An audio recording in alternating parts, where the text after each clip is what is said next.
Hello, I'm Sophie Cook. I'm the patron of Just a Ball Game. I'm also the club photographer for AFC Bournemouth in the Premier League. And as such, I became the first transgender woman to work in the Premier League.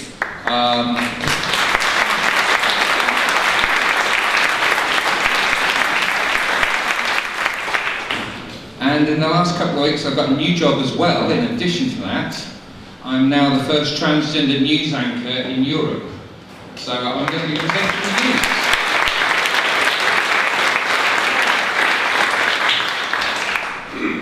news. At the end of the football season before this one, I was stood on the pitch at Charlton Athletics Ground, the Valley, as my football club, AFC Bournemouth, who I've supported my entire life, and to be quite frank, we'd always been a little bit rubbish. We'd always been third or fourth division, always on the verge of getting relegated to non-league football, always on the verge of going out of business. We got promoted to the Premier League as Football League champions. And there I am, stood on the pitch at the Valley, surrounded by players, being sprayed with champagne, which sounds a lot better than it actually is. In reality, it's just really icky and sticky, and it looks like you can't get it. And it was amazing. This was the greatest day in the history of my football club. And yet I was terrified. I was terrified because I knew that during that summer, I was going to tell them something that could potentially mean I never worked in football again. My earliest memory of being transgender, I was 7 years old. We went on a family holiday to Barry Island or Bognor, somewhere really classy. Apologies to anyone that's from there. And of course, this was like 1970. And back then, you went on holiday, you piled out of Ford Anglia, Mum and Dad went to the bar, the kids went the other way. So I spent 7 days talking to other kids, and I introduced myself as Jenny. And all week I was Jenny. And then when my parents came to collect me, these other kids went, "Bye Jenny." And I went, "Weirdos, no idea why they're saying that, they've been doing that all week."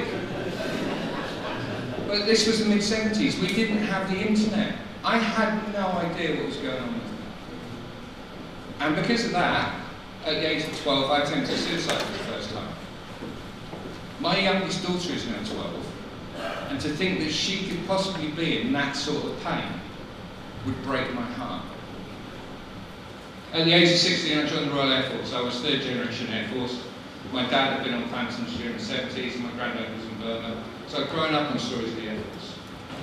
And at the age of 18, I was a jet engine technician on a tornado squadron in Norfolk. And one day, we were walking across the house site and there's a bang. We immediately ran to the source of the noise, and a colleague of mine, who was 19, had lost his arm in an explosion. I'm the first person now, I'm 18 years old. I saved his life.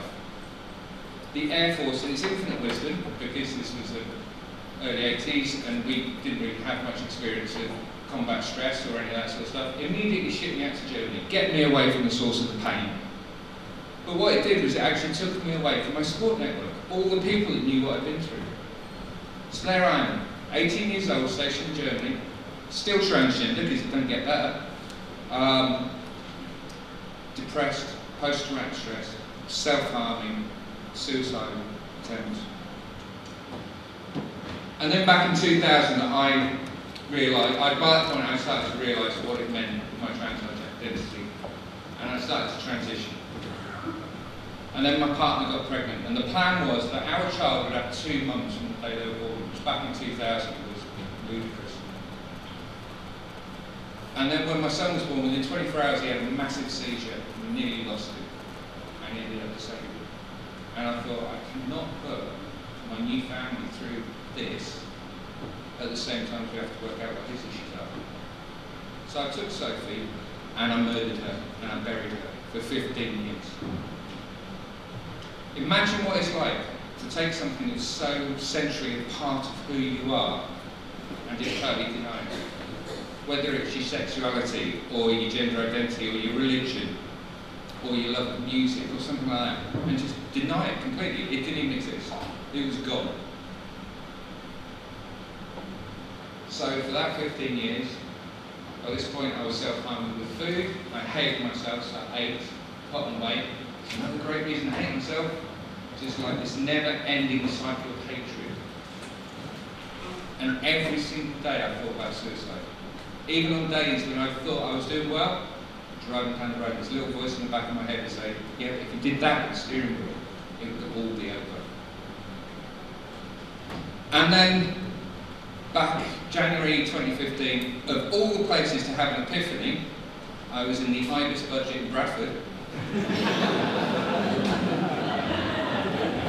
That Lindsay's from Bradford.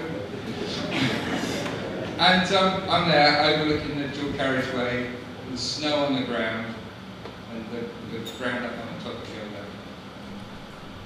And this light bulb just went off. And it's like, oh my God, that's why you hate yourself so much. And I immediately went into town, bought some makeup, a wig, bought some clothes.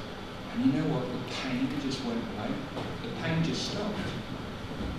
And I looked at it and thought, all of those years I was in all that pain. And that's all it took to actually get better. But of course it wasn't. So I then had to start telling people, because I needed to do this. I couldn't put it back in the box. So I told my family, and my ex was amazing. She'd known for 20 years. She said, I knew it would come back. It doesn't get better. And my kids were amazing. My 12-year-old daughter sort of went through the whole grief, denial, all the rest of it, and within half an hour was wanting to know what's in my makeup bag. And my 15-year-old son, who's disabled, would just tell it like it is. So the first time I ever met Sophie, he went, you look weird. Thanks, mate, way to make a girl feel special. And there was another time around the back garden, he's leaning over the fence next to the neighbours, and he just goes, Daddy's a lady. It's like they knew he wasn't outing me. But they were amazing. And by this point, I was living a double life. I'd moved to Brighton, and I was going back at weekends and pretending to be Steve. So, and then one Friday I met the hairdressers, and she says, oh, I can do hair extensions for you. I went, oh, yeah, 8 weeks, yeah, I'll have a bit of that. About halfway through, I suddenly realised, oh my God, I'm supposed to be taking photos of the footballers on Monday morning. I can't just take hair extensions off and pretend I'm still a boy. So I spent that whole Friday afternoon trying to ring the football club, trying to ring my boss. No one's out of office all afternoon. Finally got hold of him Saturday tea time at family barbecue. Hi Rob, really sorry to do this to you at family barbecue, but there's something I've got to tell you before Monday. Pretty sure he thought I was going to say I couldn't make it or something.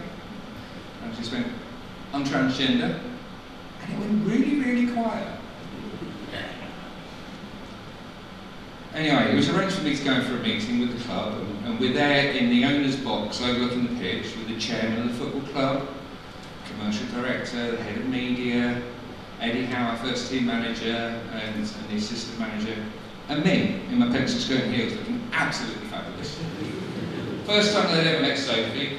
Pretty sure it's the first time they'd ever met a trans woman. I think that they were expecting David Williams to walk in and go, lady! But they were fine, and I still had a job, which was a result. And then Eddie Howe, the manager, says to me, what can I do to make this easier for you? And you know what, when you come out, you can't expect everyone to understand, especially being trans. It's so far out of most people's realm of experience. But if someone says to you, what can I do to make this easier for you? That's all you can ask for, really. And I said, well, I need to meet the players before a match day. The first time I meet the players cannot be when they're in the tunnel about to walk out of the pitch. It's going to be weird enough the opposition players look at me. So it was arranged for me to go in for a training session. And all the boys are off warming up. And Eddie Howe, the manager, comes up to me and says, are you scared? Are you nervous? I thought for a second, I thought, you know what? For the first time in my life, I'm totally at ease with who I am. I'm totally at one with myself. So no, I'm not scared at all. And they called all the players together, and we'd already decided that banter was the way to do it, keep the relationship on the same sort of footing, and also let them know they didn't have to walk eggshells around me, because that's one of the things, when trans people come out, everyone's terrified of saying the wrong thing. Some people do, obviously, but yeah, so they called them all together, they're all there in a circle, and the assistant manager says, you've probably noticed our photographer's changed a bit since last season. Growing the hair out there, I said, yeah, that's a bit of weight. I'd like you to meet Sophie. And then our captain just started clapping. And then all the rest of the guys joined in. And then the captain turned around and said, right, let's go and train. And I'm stood there, I'm thinking, was that it? Where's my movement? Because I built it up so much in my head, I was really expecting sort of, I don't know, fireworks and maybe rainbow. Unicorn nuts. I don't know. But really, what it was here's new information, okay, we've got it, let's move on. Which is really the way to deal with people when you come out. It's not really a big strong dance, no matter how much I wanted it. But it was great. And when I came out, I had friends who were terrified of me going back to football. And they thought that I would get so much abuse, but the reality is, I mean, in some ways I was protected. I stopped doing the away games because I knew that there were certain grounds where my life wouldn't be worth living. But I stayed with my club, and I stayed with my club's fans. The response I got from them really warmed my heart. We played Man City about a month or so before the end of the season. I'm sat there on the touchline just before kick-off. This woman runs all the way down from the top of the stand, which at Bournemouth isn't a long way. It's very small. all right, I've got to get it in. Runs all the way down, taps me on the shoulder and goes, "You look great, by the way." I was like, "Oh, thanks." Maybe a jeans, t-shirt, hair wrap. But it was just amazing. But the thing is, of course, I do still meet bigotry. I haven't met it in my day-to-day experience in football. I know it's out there in football, and you see some of the things that happen, and it's terrible. But it's a symptom of society. If there's bigotry in society, there will be bigotry in football. We need to combat bigotry everywhere. And as we've seen in the whole Brexit campaign, there's this politics of fear and this politics of hate which is going on, especially in the US recently. I mean, I really can't believe how many American states are totally obsessed about wearing a pin. So much so they're all threatening to withhold their taxes. But that's the thing, and it's happened with the Brexit campaign. It's this like preaching people to hate, and all it does is fuel up the bigots. But on the streets, I don't really see it. I think the majority of people are actually good. The majority of people don't actually believe it, no matter how much they're fed it by the media. I mean, I was terrified. I was terrified of coming out of football because there was no history of someone else coming out. So the big thing is that we always need to make sure that things are inclusive and diverse before someone comes out, because otherwise the first person to come out is always going to struggle. They're always going to have that fear of the unknown.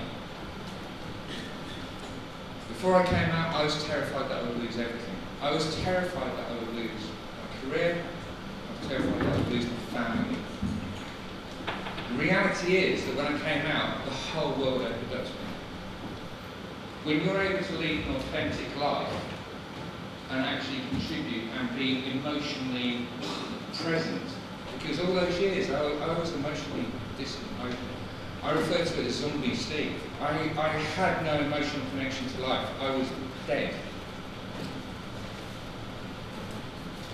But when people are able to lead an authentic life and actually go out there and participate, the world rewards them. I can't believe what's happened to me this year. I'm speaking here to you guys. God, it's a lifelong socialist. This is like a dream come true. This is better than when I spoke at Wembley Stadium, which was another dream come true. Alright, don't tell the football association. But this is amazing. And I've got a job working on today. Who would put me on the telly? But someone did. And it's good because it gives me the opportunity to expose the things that I think are wrong in society, to expose the bigotry, to expose homophobia, transphobia, racism, and all these things that I absolutely despise. That's why I love the fact that I've been given this job in television. Not for the fame and glamour, and obviously glamour, but it's about that opportunity to shine a light on things that I think are wrong. So I thought I would lose everything, and yet the world has rewarded me beyond my wildest dreams. If I transitioned in 2000, I might have avoided those 15 years in pain where I just wanted to die every single day. But if I transitioned in 2000, I wouldn't have my 12-year-old daughter. And she's worth 15 years of pain. She's 12, so I've got another 15 years of pain to look forward to. At least. And the thing is, she summed it up to me when I put a thing on my Facebook last year just after I came out, because everyone was saying to me, you're so brave, you're so brave. And I'm not going to deny it, coming out and being public, it's quite scary. Standing up in front of you guys is quite scary, even though you all love me. But it reached a point where I didn't feel brave. It reached a point where I just felt like I was me. So I don't feel brave, it's just me. But my daughter went on one of my Facebook posts, and she summed up to me what it actually means to be authentic and what it actually means to be able to be emotionally present. And she just went on one of my Facebook posts and went, you're my hero. Steve was great, but Sophie's better. Thank you very much.